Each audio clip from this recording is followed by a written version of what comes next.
Bildiğim kadarıyla 2 üniversite mezunusun. Evet. Keza sen de üniversite mezunusun. 2 üniversiteyi bitirdikten sonra neden burada tezek temizlemek abi?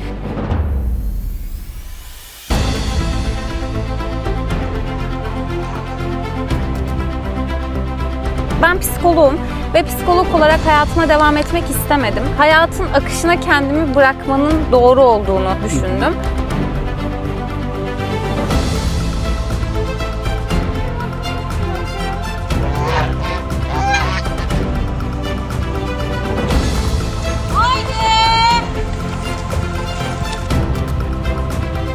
Necip'le de evlenmek üzereydik ve dedik hani neden denemiyoruz? Yani bir deneyelim, olmazsa en kötü ne olabilir ki dedik. Necip aylarca odun kesti çünkü bize yardım edecek kimse de yok. Ahırın ortasında ineklerin olduğu yere tamamen sırtımı yasladım, sırt üstü yattım betona ve neden ya dedim böyle bir şey yaptık. Elmas, günün nasıl geçti kızım? Sanırım iyi otladın bugün. Karnın tok, yatıyorsun.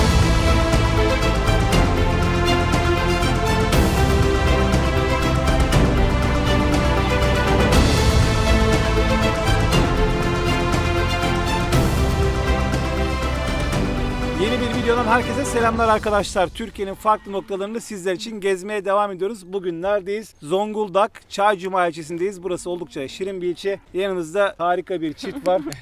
Şehirden köye göç etmiş olan, burada tezek kokusunun arasında Anadolu'nun bağrında hayatlarının gençliğini heba etmiş bir çiftle tanışıyoruz arkadaşlar. İşin esprisi bir yana, burası gerçekten çok keyifli bir ilçe. Batı Karadeniz. Videomuza başlamadan önce Neşe çiftliğindeyiz. Şu anda Necip ve Şeyda Nur'la birlikteyiz. İzleyenlerimiz sizi bir tanısınlar. Yenge, öncelik senin. Önce ladies first. Aynen öyle. Ben Şeyda Nur. İstanbul'dan köye göçtüm. 27 yaşında.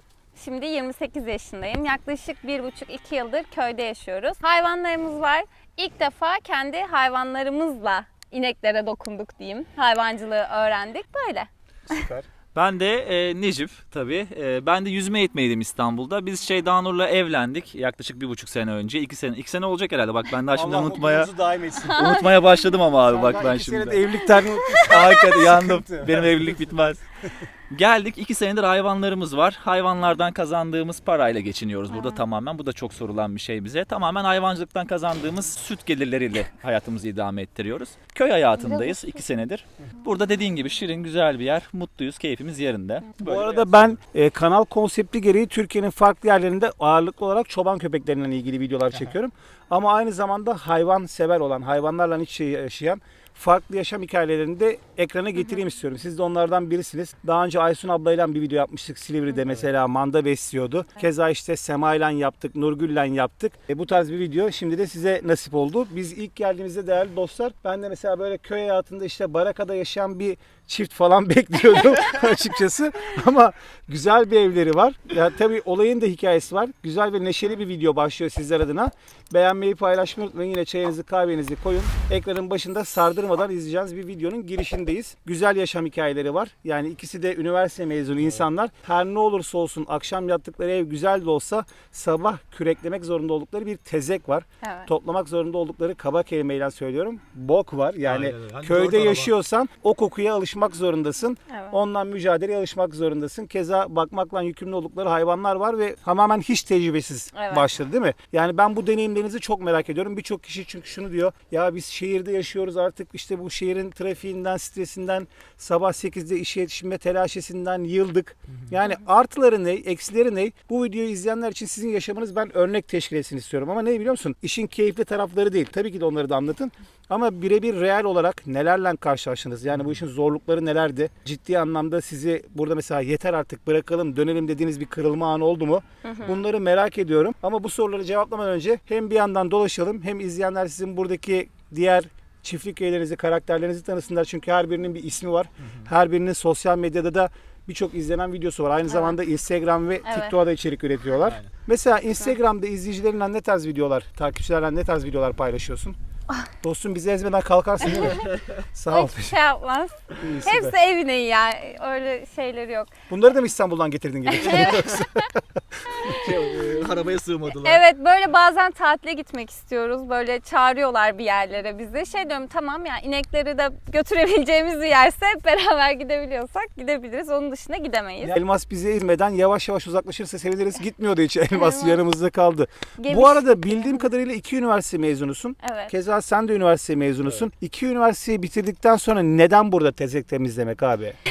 Ya bunu sanırım hayatımdaki herkes sordu bana. Ya annem babam da aslında hiç istemediler. Ama ben bir noktada hayatın akışına kendimi bırakmanın doğru olduğunu düşündüm. Şöyle ki, konfor alanından çıktığınız zaman aslında hep bunu savunuyordum. Konfor alanında kaldığımız sürece, çünkü ben psikoloğum ve psikolog olarak hayatıma devam etmek istemedim. Terzi kendi söküğünü dikemedi. Tedaviye ihtiyacın olduğunu düşündüm bence.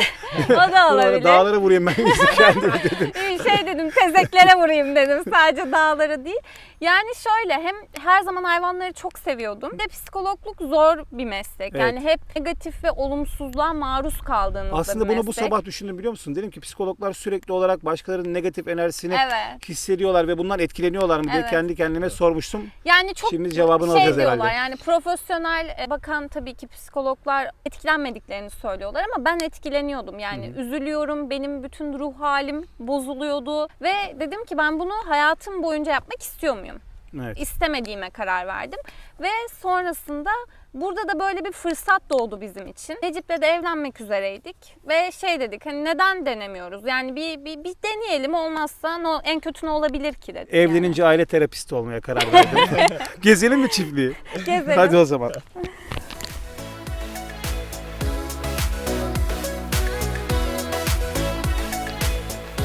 Burada öncelikle gelir kaynaklarınızdan birisi süt bildiğim kadarıyla değil mi? Aynen. Diğer çünkü kazların ya da tavukların yumurtası şu an endüstriyel pozisyonda değil ancak size Kendi yiyebileceğiniz giderlerimiz. kadar. Aha. Toplamda kaç ineğiniz var şu anda Necip? Şu anda 16 tane var bizde.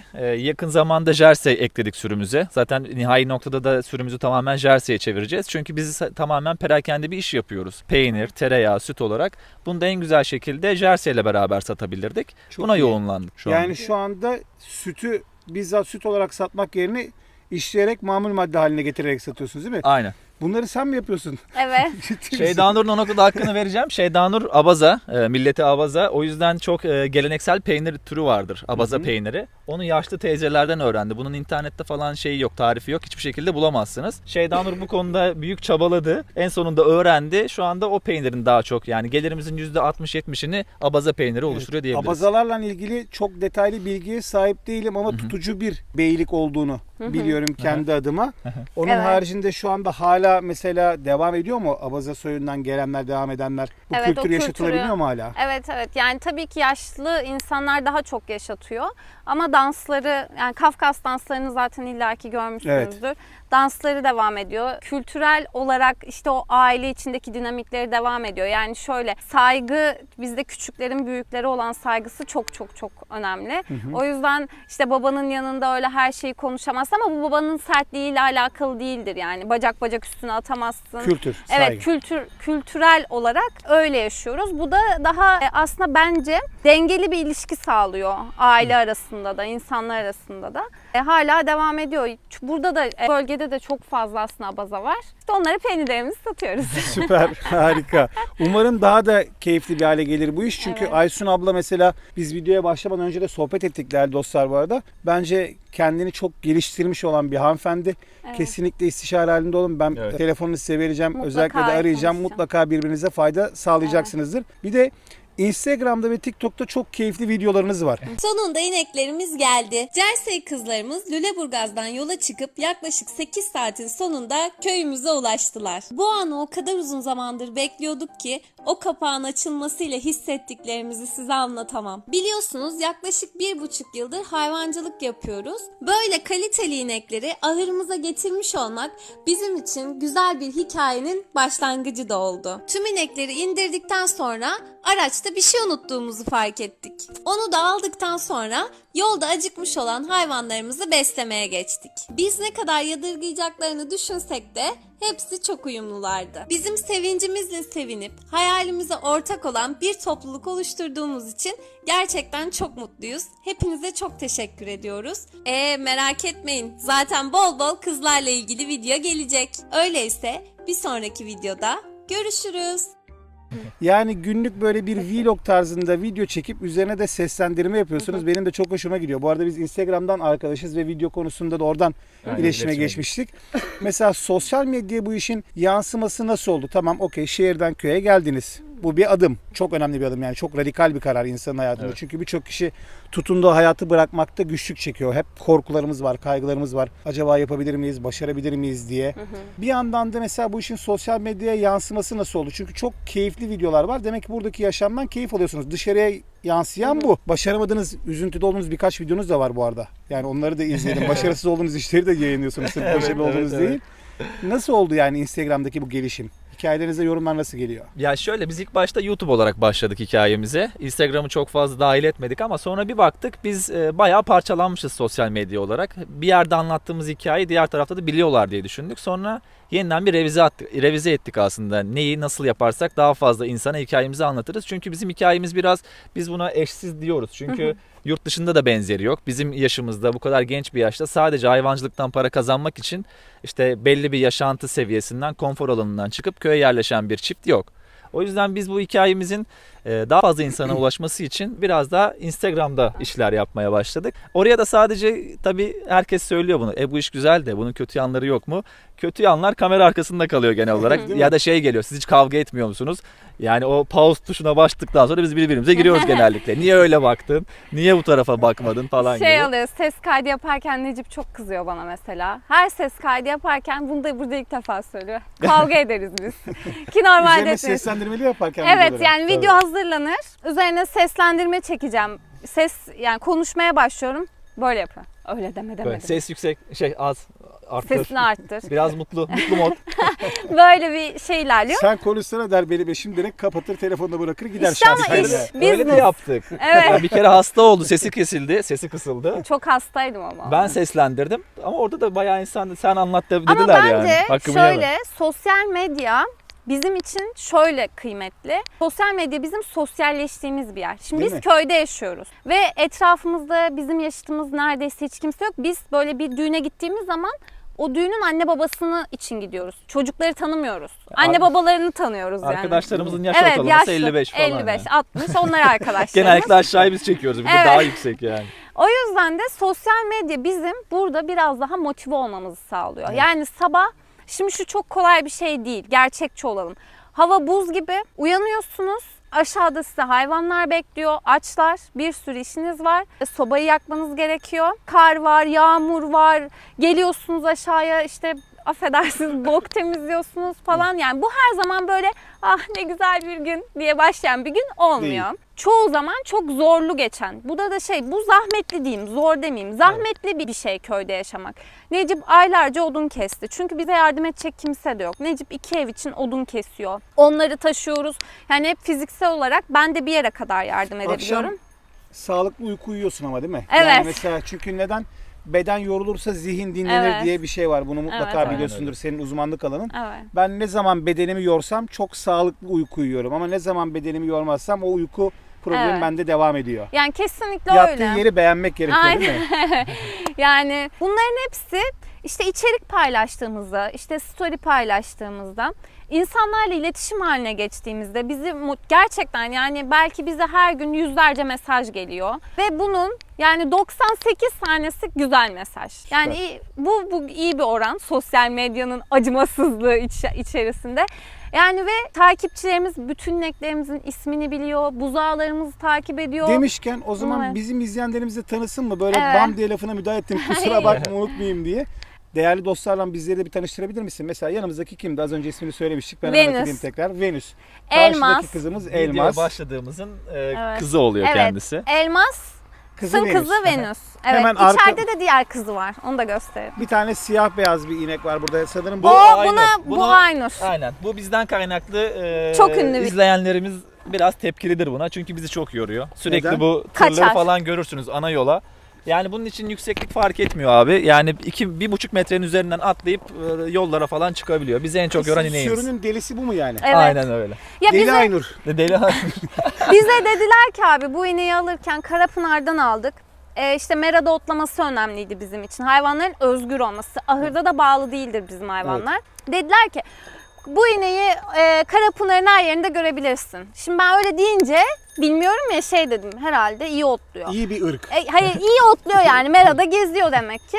Meğersem gezmeyi seviyormuş yani başka köylere gidiyor biz gecenin körlerinde Acaba ırk yollara özelliği mi? düştük. Bilenler de bunu yazarlarsa yorumları sevinirim. Hayır bu değerli Aynur izleyenler. özelliği. Aynur özelliği. Belki ırkı özeldir. Bir de peşine takıyor diğer inekleri de. Biz başka köylerden, dağların tepelerinden kışın ortasında inek aradık. Sürü Kaç lideri tane? kim? Çünkü bu bir sürü. Lider bu mu? Evet. Net yani. Net. Hatta bizim şöyle bir hikayemiz var. Bu elektrikli teli çekerken ilk başta alıştırmalık bir 200 metrekare bir alana hapsettik. Hani en çok şey diyorum. Aynur en çok çarpılsın falan. Hani o kadar bir ufak sinirimizi almak istiyoruz Aynur'da.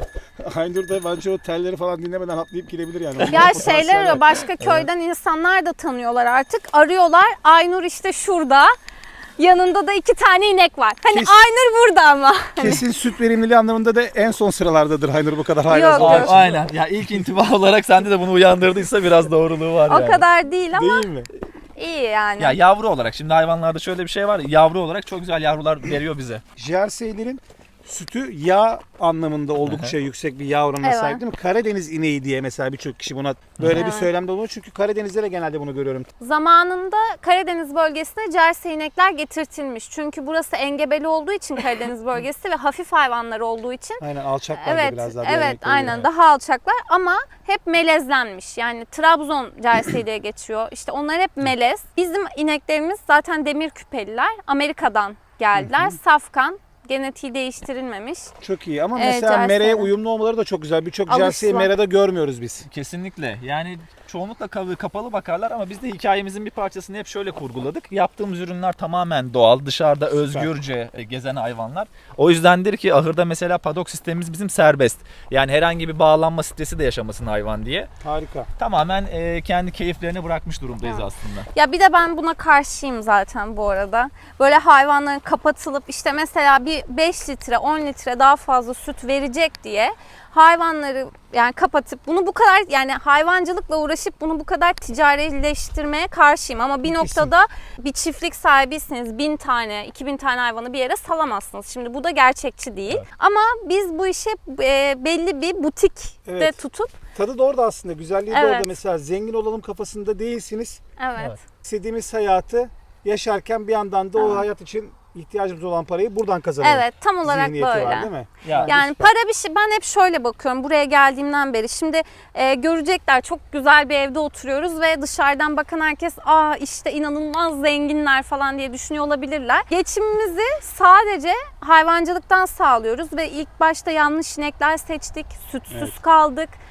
Gerçekten hani bu acındırma değil yani çok zor zamanlar Tahmin geçirdik edebiliyorum. yani. Komik rakamlar kazandık yani. Evet. Böyle başlangıcımız ilk 6-7 ay belki bir sene diyebilirim. Dedin ya kırılma anı oldu mu abi? Olmuştu. Çok fazla oldu. Hatta ben hatırlıyorum ahırın ortasında ineklerin olduğu yere tamamen sırtımı yasladım. Sırt üstü yattım betona ve neden ya dedim böyle bir şey yaptık. Ama o günden sonra bir karar verdik. Sürüyü değiştirdik ettik derken şimdi güzel bir sürü sahibiyiz. Keyfimiz de yerinde. Yani İşte bir sıfır kırılma anı orası. sermayeyle 1,5 yılda yaklaşık 2 milyon liralık bir yatırımımız, hayvanımız var. Ve bu Süper, çok harika. büyük bir oran. Kesinlikle çok iyi bir oran. İstanbul'da yaşamaya devam etseydik böyle bir sermayemiz olmayacaktı. Hem de böyle rahat ve keyifli olmayacaktık. Jerseylerin hepsi birbirine benziyorlar. Bunların da isimlerini ayırabiliyor musunuz? Yani ben Ha, şimdi takipçilerinizin ona ayırabildiğini düşünmüyorum açıkçası. Bu 5 tane düve yeni geldi. Çünkü ırklarının da ne kadar iyi olduğunu gösteriyor. Siyans tezgahından çıkmış gibi hayvanların hepsi bir. Bunlar yeni geldiler abi. Bir iki hafta önce falan geldiler. 2-3 Daha hafta henüz bir oluyor. karakter oturmadı o zaman bunlarda Hayır, daha. bunlar İsimlerini hak daha edecek çok şeyler yeni. yapmadılar herhalde. Daha çünkü bunları de takmadık. Biz normalde hepsine tek tip tasmalar takarız. Bunlar daha yeni geldiler. Biraz daha alışsınlar. Çünkü bağlama sistemimizde olmadığı için rahat hissetsinler diye bunlar dışarıdalar. Bunlar 11-12 aylık hatta 13 aylıkları da var. Orijinal Amerikan Jersey düveler. Biz bunların tohumlamasını yani gebe kalmalarını burada sağlayacağız. Bunları da yine aynı şekilde kendi sürümüze dahil edeceğiz zamanla. Bu bizim iyi. için bir fırsat yatırımıydı. Bazen işte hani hayvancılık dersiniz ama bunu da rasyonel bir şekilde yapmadığınızda tabii kazanç elde edemiyorsunuz. Peki ortalama o zaman bir yetişkin jersey yavrusunu yaptı, ilk doğumunu gerçekleştirdi ve sütte maksimum verimliliğe ulaştı. Ortalama kaç litre süt alıyorsunuz jerseyden? 25 falan. O kadar veriyor mu jersey? 25 veriyor. Amerikan jersey olduğu için. Çok ciddi bir oran bu. Yani kaliteli Aynen. bir sütten 25 litre alabiliyorsan bu neredeyse süt çiftliklerinin günde ortalama aldığı kilogramlardan Aynen. bahsediyoruz. Ama bu doğumdan sonra 18-20'ye bir düşüyor. Peki yılda kaç gün süt alınıyor inekten? 305 Biraz gün diye. analitik sorular oluyor ama. Tabii 305. 305 gün diye hesaplanır. Gebeliğin son 2 ayında sağılmaz. Doğum yaptıktan sonra da en az 50 günlük buzağısı olana kadar da tekrar tohumlanmaz hayvan diye böyle bir hayvancılık bilgisi vardır. Yani sağmal geçirilen gün sayısı bir hayvanda senede 305 gün diye hesaplanır genellikle. Harika. O zaman yani yatırımınızı ilk sene kurtarırlar mı? Yani biz bunları alırken Ziraat Bankası'ndan bundan da bilgi olsun diye söyleyeyim. 0 faizli de hayvancılık kredileri var. Biz onunla aldık ilk ineklerimizi. Jerseyler yoktu. Daha sonrasında işte enflasyon oldu, hayvan fiyatları arttı derken biz 0 sermaye ile şu anda bu seviyeye gelmiş bulunduk. Harika. Yani hani samimiyetle söylüyorum, arkasında herhangi bir destek, işte yastık altından çıkan bir para yok, bir şey yok. Tamamen ilk başta yaptığımız o radikal değişimin sonucu bunlar. Yani evet 90 bin liraya 6 tane biz inek aldık ilk geldiğimizde. Sonra o hayvanlardan 3 tanesini sattık. Bu arada doğum yaptılar falan tabii o süreç içerisinde. Hayvan sayımız arttı 6'dan tabii ki.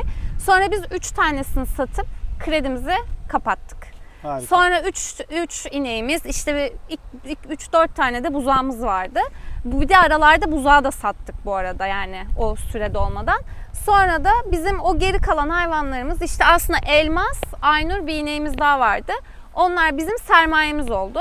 Kartopunun ilk yuvarlanma aşaması Evet. herhalde. İlk İlk iktirme. ineklerimiz. Evet, sonrasında da işte ama o zamana kadar şöyle söyleyeyim, o inekleri satana kadar doğru düzgün hiç süt olarak para kazanmadık. Çünkü süt yoktu yani doğru Evet. düzgün.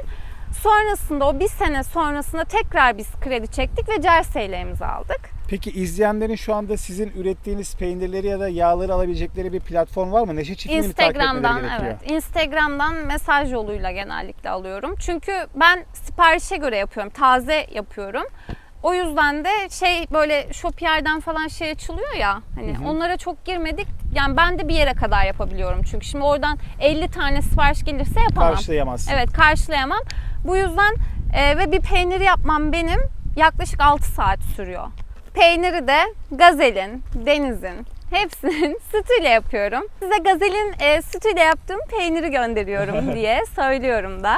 O zaman Öyle. ben de tadına bakmak isterim eğer varsa elinizde. Tabii ki hazırladım Peynir sizin stokta. için. Çünkü o kadar yoğun bir satışınız var tahminimce hiç kalmamış olabilir.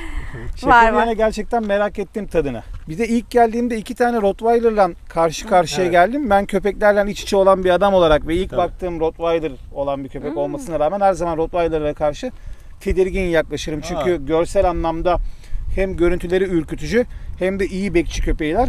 Ama tam tersine sizin Rottweiler'lar oldukça sosyal çıktı. Aynen. İkisi Keza- de evde yaşıyorlar abi. Evet, keza bulunduğunuz bölge aslında tamamen ormanın içindeler arkadaşlar. Kazlar var, tavuklar var, küçük kümes hayvanlarınız var. Bunlarla ilgili hiç tilki, çakal sorunu yaşıyor musunuz? Ya en çok sorun yaşadığımız konulardan birisi aslında o. Çünkü bizim tavuk kümesimizde de 60-70 tane cins tavuk çıkarmıştık. Bunların işte yumurtadan hatta biz kendimiz çıkardık. Çok eğlenceli, keyifli derken ferik durumundayken 40-50 tanesini tilki kaptı. Yani büyük kayıplar verdik. Hatta dün de fark ettik. Ördeklerden de veriyoruz. Hala daha veriyoruz.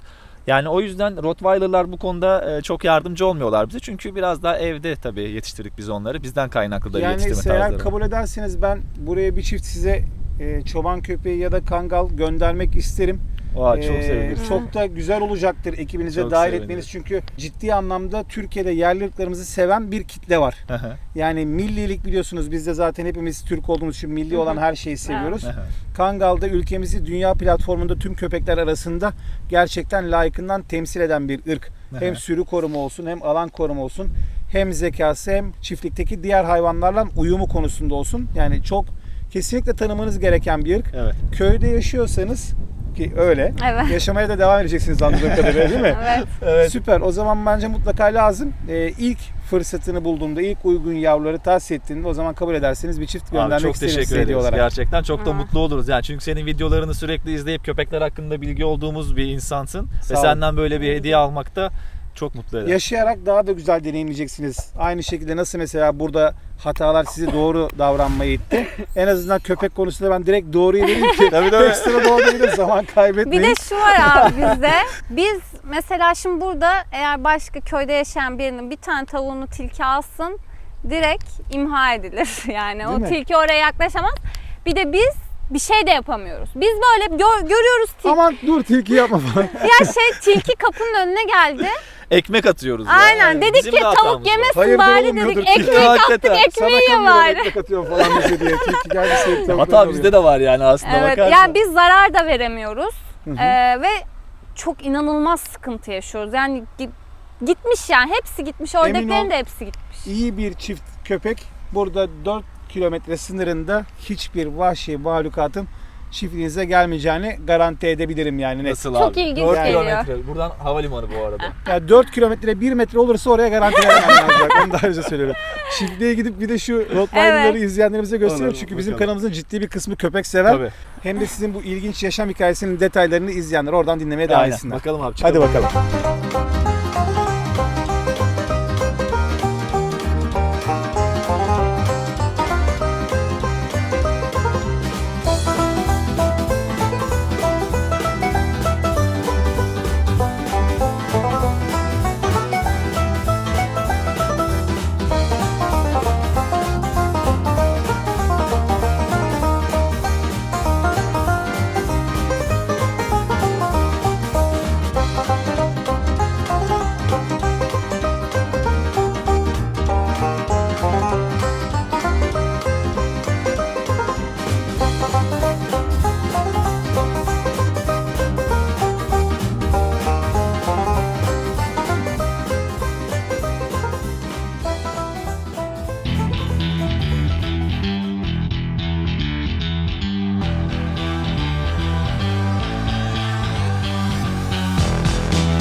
Aslında işin bu ironik durumu da benim acayip ilgimi çekti. Niye biliyor musun? Yani direkt çizme ve şalvarla sabah başlayan hayat iş bittikten sonra burada böyle havuz başında mangal partisine de dönüşebiliyordur değil mi? Evet öyle oluyor. Mükemmel. Ya, özel değilse bunun da hikayesini anlatabilir misiniz? İzleyicilerinizden paylaştınız mı hiç? Evet. Paylaştık. Paylaştık onu Şeyda Nur anlatırsa daha güzel olabilir. Bu aslında aile evimiz bizim. Abimler burayı yaptı. Ve abim burada aslında yaz için burayı planlamıştı. Fakat sonrasında abimi kaybettik. Allah rahmet eylesin, mekan Teşekkür cennet ederim. olsun. Abimi kaybedince de babam da daha fazla şehir dışında yaşamak istemedi. O da buraya geldi. Buraya çünkü buradaki mezarlığa getirmiştik abimi. O yüzden o buraya gelince burada da bir düzen olacaktı. Sonra kendi aramızda konuştuk. Biz de buraya yani neden gelmiyoruz ki dedik. Hayvancılık serüvenimiz de aslında bu vesileyle başlamış oldu. Necip de kabul etti buraya gelmeyi.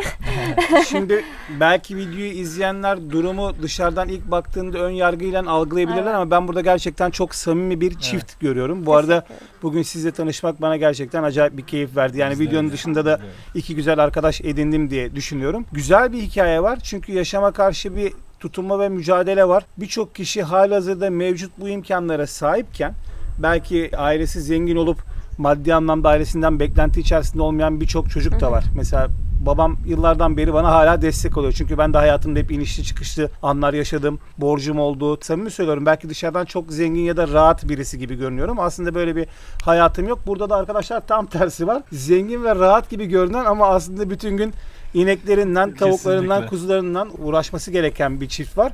Ama en azından müthiş huzur veren bir ortam var. Şimdi gelelim şuna arkadaşlar. İşin keyifli yönlerini sosyal medyada paylaşıyorsunuz. Tamam, bu hoş, güzel. Nasıl bir iş bölümü var aranızda? Mesela genelde Anadolu'da ben dikkat ediyorum. Kadınlar erkeklerden daha fazla çalışan taraf. Özellikle de Karadeniz'de. Evet, Yani evet. ilginç bir şekilde benim eşim de Karadenizli. Ne zaman gitsek sabahtan akşama kadar acayip hamarat kadınlar var. Kızmasın Karadeniz erkekleri. Onlar daha az çalışıyorlar. Siz de Batı Karadeniz'de yaşıyorsunuz. Burada da benzer durum sizin için geçerli mi? Yani Necip daha az çalışan adam mı bu Hayır. ikilide? Yok, burada şimdi biz Karadeniz'in yerlisi olmadığımız için öncelikle bu genellemenin dışında kalıyoruz Eyvallah. zaten. Şöyle kaba işler tabii yaratılış gereği diyeyim bana kalıyor tabii ki. Çünkü Şeydanur'u el arabasını yüklettirip 4 araba gübre atmasını bekleyemezsin. Tabii köy hayatı da biraz kaba işlerden oluşuyor. Yani bize ilk başta başlarken söylemişlerdi çoğu insanda. Yani böyle hayvancılığa siz eşinle beraber yapacaksın gibi görünebilir ama sen yapacaksın genellikle diyorlardı. Hani ağırlıklı olarak. Tabii ki kaba işten çok oluşuyor ama asıl işte dediğim gibi gelir kalemine de bakarsak Şeydanur'un burada el becerileri, işte peyniri ürüne dönüştürme çabası asıl bize getiri sağlayan da o. Yani aslında %50 gibi bir durum oluyor. Evet. Ama tabii amacımız her zamanki gibi bizim %50 bölüşmek değil. O an neyi gerektiriyorsa, nasıl bir aksiyon almamız gerekiyorsa. Bende %30 varsa Şeydanur %70 veriyor ortaya. Eğer bende %60 varsa diyorum ki bende %60 var, sen %40'la takılabilirsin. Yani yüzü tamamlıyorsak problem yok bizim için. Bir de çalışan çiftlerin birbirinden daha az tartıştığı söyleniyor ama siz bir arada çalışıyorsunuz. Sürekli yani bir noktada 24 da saat. sıkılıyoruz. Ya burada Haydi, köydeki tamam. Doğru ya. Hayır. Ben daha çok sıkılıyorum. Mesela Şeydanur ehliyet alacak şimdi, kursa gidiyor. Onu ehliyet kursuna bırakıyorum. Bir kafeye gidiyorum, oturuyorum. Bir güzel geliyor abi. Gerçekten bir noktada ayrılmamız gerekiyor çünkü. Sabah uyan beraber ahıra git. Dön beraber süt dök, sipariş götür. Evet. Çünkü birlikte götürmemiz gerekiyor. Akşam gel ahıra beraber gir. Bahçede bir iş varsa beraber yap. Köyde arkadaşımız da yok. Tek arkadaşım. Diğerleri çok yaşlı. Hani akşam çay içmeyi okey ama hani bir Köy kahvesine okey oynamaya gidiyor musun? Yok. yok. Yok. Ya öyle huylarımız da yok. Zaten köy kahvesi de yok. O noktada tabii biraz sıkılmamız da normal. Yani alınmıyor, ben de söylüyorum, o da bana söylüyor. Hiç alınmıyorum. Vallahi. Peki senin açından, yani bu kadar sosyal bir yaşamdan sonra çok daha stabil bir yaşama geçiş yapıyorsun. Bu radikal bir karar. Evet. Mesela ben insan olarak ki psikoloji senin uzmanlık alanın, stabil olan her şey bir noktadan sonra sıkıcıdır. Yani Evet. insanın doğası güzel olanı tüketmek üzerine kurulu değil mi? Evet. Doğru muyum? Doğru. Yani güzel olan her şey bir gün tükenir. O yüzden arada molalar, arada yabancılaşma, uzaklaşma, bunlarla da bence kendinizi rehabilite etmeniz gerekiyor. Her Evet. ne kadar biz mesela köye gidiyoruz. Ben olduğu gibi açık yüreklilikle hepsini izleyenlere aktarmaya çalışıyorum. Diyorlar ki mesela abi geziyorsun, bir sürü insan tanıyorsun, ne kadar güzel, keşke herkes senin yaptığı işi yapsa. Evet, mükemmel artıları var benim için. Ama beraberinde işte insanların görmediği yorucu yönler de var. Bazen OSB'nin üzerinde uyumak zorunda kalıyorum.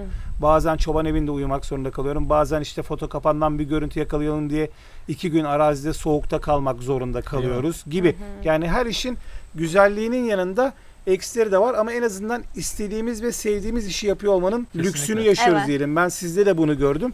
Burada şu anda tamamıyla istediğiniz bir işle meşgulsünüz. Yani umarım peynir konusunda böyle çok güzel ve verimli bir marka olur, süt ürünleri konusunda. Yani biz de İnşallah. birkaç sene geçtikten sonra dönüp bu video izlediğimizde bu aşamadan başarıyı buraya taşımışlar diyebiliriz. Keşke jerseylerin sayısı artsa. Doğru muyum? Yani Evet. böyle butik güzel bir marka olsa, organik bir marka olsa ama ben başaracağınızdan eminim diyebilirim yani. Planımız da o Yani. yönde. Necip'e çok güvenmesem de. Çünkü sıkılıyormuş senden. Ya yok ama bu çok hayatın getirdiği bir şey. Yani bu noktada sadece o ilişki şeyiyle karşı tarafa kızmamak gerekiyor. 24 saati beraber yaşıyoruz. Çok büyük zorlukta. Biz çok iyi arkadaşız. Eğer çok iyi iki arkadaş olmasaydık, inanın bu sürece gelene kadar 100 kere falan boşanmıştık. Ben de herkesin birbirimize- aynı evlilik hayatını farklı renklerde yaşadığını düşünüyorum. Evet. Yani %100 mutluluğu sahte buluyorum açıkçası. Evet, Bilmiyorum. öyle bir Belki şey izleyenler yoksa. bana kızabilirler ama çünkü tartışmasız, sorunsuz, grafiksiz bir hayat olacağını kadın ve erkek arasında ben inanmıyorum abi. Hani bunu stabil tutabiliyorsan okey, başarılı bir çiftsin. Duyarsızlaşmak da gerekiyor bence bunun için birazcık. Ama Evet. şöyle şimdi bir de insanların şeyleri oluyor ya, kişilikleri oluyor. Şimdi siz Birol Başyiğit'siniz. Burada işte bizimle video çeken Birol Başyiğit olarak sizi tanıyorum. İşte Birol Başyiğit bir de eş olarak başka biri. Belki baba olarak Tam bir başka serseri biri. diyormuş. Arkadaş olarak başka biri. Biz de şimdi ahırdayken eş değiliz. Biz ahırdayken iş arkadaşıyız.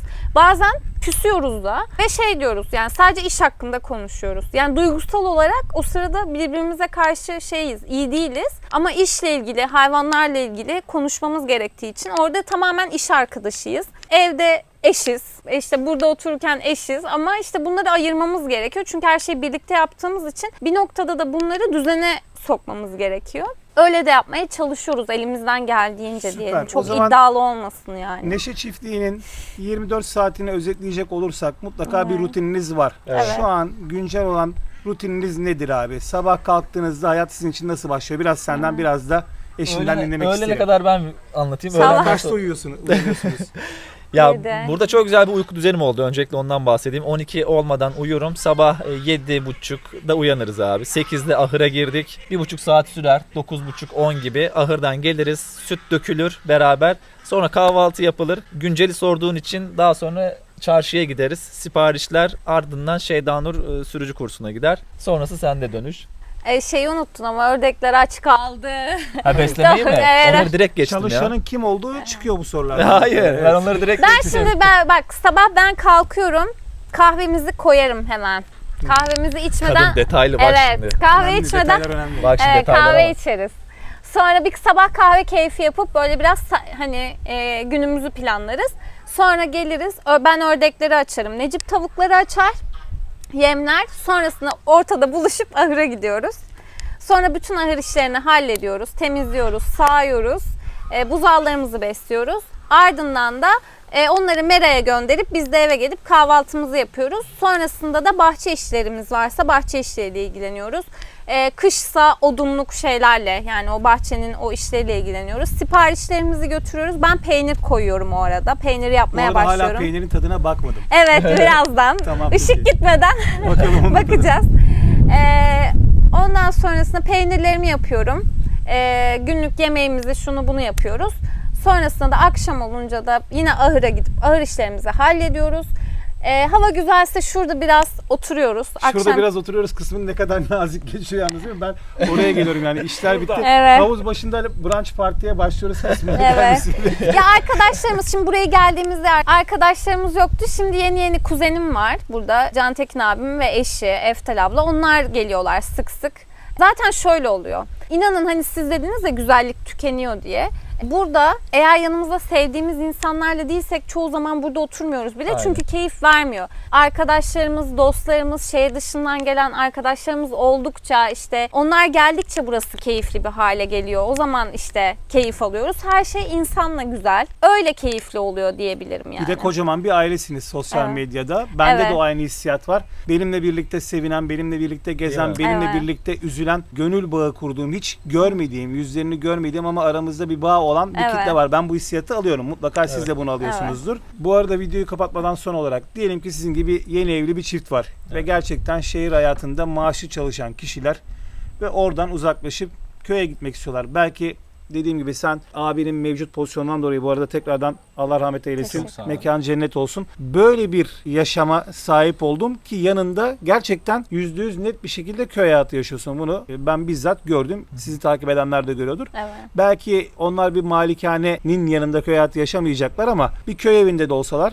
iki göz oda da olsa köy hayatını yaşayacaklar. Onlara önerim ve tavsiyen nedir? Yani bu işi yapmak istediklerinde sizin çift olarak öneriniz nedir? Yani çıkıp bunu denesinler mi, denemesinler mi? Yani ne kadar bir bütçeyle daha doğrusu buraya gelmeleri gerekiyor? En azından kimseye muhtaç olmamaları için. Ben onun için şöyle bir şey söyleyebilirim. Öncelikle sosyal medyada çok böyle romantize edildiğini görecekler. Köye gidelim, işte kimseyle çalışmayalım, kendi işimizin patronu olalım. Öncelikle bu romantiklikten uzak dursunlar kesinlikle. Çünkü hayat realiteden oluşuyor ve o realite bazen adama çok güzel güzel bir tokat atabiliyor. O yüzden maddi olarak en az 2,5-3 sene kendilerini idame ettirecek bir sermayeyi kenara koysunlar. Nedir bu sence köyde olmak için? Ya Yani ekmeğini burada yaptın, domatesini, biberini Ama diyelim ki ev var yok ona topladın. göre çok Ev değişir. var. Evet. Yani kira ödemiyor ya da çok cüzi bir kira ödeye diyelim yani. Yatıyorum. Bugünün şartlarında şehirde ödeyenin 1/3 bir kira ödüyor. Devamında orada açıkta kalmaması için artı işine başlayabilmesi için ne kadar bir öz sermaye lazım? Çünkü bence bir öz sermaye lazım. Kesinlikle. Öz sermaye için en az bir 7-8 tane inek alacak desek, şu an inek fiyatlarını, ben şimdi hayvancılıktan gidiyorum. Abi ufak bir rakam veremeyeceğim maalesef, her şey çok pahalı olduğu için bir 2,5-3 milyon gerekiyor sanki. Ne diyorsun? Kesinlikle. 2,5-3 milyonumuz varsa biz zengin ilan ediyoruz. Hayır Zaten yani direkt. değil mi? Çünkü inek almak Yok, istediğinizde 2,5 bile milyon lira para şu anda gerçekten ülkemizde artık zenginlik kavramından hiçbir şey ifade etmiyor. ve şu anda artık herkes milyoner etrafınızdaki. Normal bir arabası olan insan yarım milyoner ya da işte 3 çeyreklik bir milyoner. Çünkü arabalar da çok pahalı. Mesela ineğimiz var bizim. Biz de milyoneriz. İşte daha önceden zamanda ev almış insanlar, hani daha önce çok harika işler olmayan evler ya da arabalar şu anda O çok zaman ciddi ya paralar. tarımsal kredi desteğinden Evet. 7 inekten başlaması lazım ki Yani ufak en ufak az kendini 5 çevirsin. tane, evet, büyükbaş için konuşuyorum.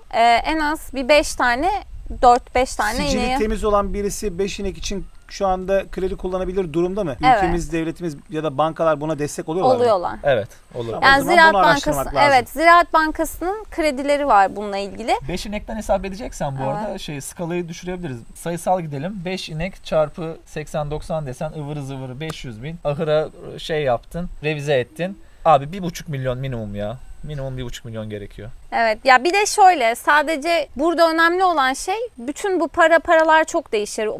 Bulunduğunuz bölgeye göre de çok değişir, şehre göre de değişir, köye göre de değişir. Burada bence temel şey şu, kesinlikle bu hep çok klişe olacak belki ama pes etmemek gerekiyor. Çünkü gerçekten o kadar zor günler yaşanıyor ki, o zor günlerde işte burada kararından emin olmak, verdiğin kararın arkasında durmak çok önemli. Alışmak kolay değil, süreç gerektiren bir şey. Para da çözmüyor yani her şey. Para da çözmüyor. Yani bu şey değil. Burada dediğim gibi siz hiç hayvancılığı bırakın, bir yeniden bir tişört satmaya bile başlayacaksanız, yeni bir iş kuruyorsanız en az 2-3 yıl ondan para kazanmayacaksınız. Çünkü bir tanınma, bir pazarlama, bir şeylerin oturması gerekiyor. O yüzden de bu konfor alanından çıkmak bence çok kıymetli. İnsanın hayatında bir kere de olsa bunu deneyimlemesi gerekiyor farklı şekillerde de. O zaman kendinizle bir challenge başlıyor. Yani kendinizle baş başa kalıp neyi ne kadar yapabildiğinizi görüyorsunuz ve sınırlarınızı zorluyorsunuz gerçekten. Bence bu deneyimlenmesi gereken bir şey insan hayatında. Para bir şekilde, ben onu savunuyorum hep. Para bir şekilde kazanılır. Kimse aç kalmaz, açıkta da kalmaz. Önemli olan şey huzuru, yani o şeyi yakalayabilmek. Gerçekten keyif aldığın o ritmi tutturabilmek. Bunlar da olduğun Kesinlikle önemli değil. katılıyorum. Benim de bu konudaki kendi görüşüm şu. Sevdiğiniz bir şeyle meşgul olun. Amacınız zengin olmak değil. Bence en büyük zenginlik sağlıklı bir hayatın, günün ne kadar saatini kendine harcayabiliyorsun. En büyük zenginlik. Çünkü 3 öğün yemek yiyorsun. Yaşayabileceğin ömür süren belli. Allah sana biçtiği ömrü yaşıyorsun. Ne kadar seneyse, ne kadar günse bunu yaşıyorsun. O yüzden keyif alarak yaşamak lazım. Evet. Ben yaptığınız işten keyif alıyorsanız sorun yok demektir. Değerli dostlar, yavaş yavaş bir videonun daha sonuna geldik. Neşe Çiftliği'nin konuyduk bugün. Benim için de gerçekten enteresan bir video oldu. Yaşadıkları hayatla oturdukları alan her ne kadar birbirinden ironik olsa da ben emeğinizi takdir ediyorum. Çift olarak inşallah nice başarılara imza atarsınız. İnşallah. Sizin de söylemek istediğiniz bir şey varsa videoyu kapatmadan Ben- onları ilave edip kapatalım. Ben şunun üzerinde duracağım. Gerçekten hani ev biraz dikkat çekici ama tekrar söylüyorum. Bizim evimiz bile yan tarafta. Ufak bir müştemilat gibi bir evimiz var bizim. Ha, Biz okey. orada yaşıyoruz. Tamam. Ancak yani tamamen tüm gelirimiz hayvancılıktan kazandığımız bir gelir. Yani işin samimi ve dikkat çekici noktası bu olduğu için söylüyorum. Tamamen ineklerimiz ne kadar süt veriyorsa biz o gün o kadar para kazanıyoruz. Başka bir yatırımımız, işte sakladığımız bir para yok. İşin bence heyecanlı olan Evet. noktası da bu. Kendimizi ileriye doğru heyecanlandıran nokta da bu. Yani en büyük hayalimiz şu anda hayvan sayımızı 30'a yükseltip bir şarküteri açmak. Böyle bir hayalimiz var. Hayvancılık bunu bize verecek mi bakıyoruz. Süper. Hedeflere bir şekilde ulaşıp yeni hedefler belirlemeniz Evet. dileğiyle Aynen o öyle. zaman. Aynen öyle. Değerli dostlar, bir videonun daha sonuna geldik. Ben Neşe Çiftliği'nin sosyal medya bilgilerini buraya ekliyorum. beğenmeyi, paylaşmayı unutmayın ve kanalımıza abone olmayı unutmayın. Keza aynı şekilde sizin de bir YouTube kanalınız var. Bildiğim kadarıyla ne derece aktif bilmiyorum ama elinizden gelince video çekmeye çalışın. Süper, harika. Umarım ben de sizin kanalınızda konuk olurum bir gün diye Evet. düşünüyorum. Bugün fırsatımız Bekliyoruz. kalırsa olacağız. Görüşmek üzere. Allah'a emanet. Görüşürüz.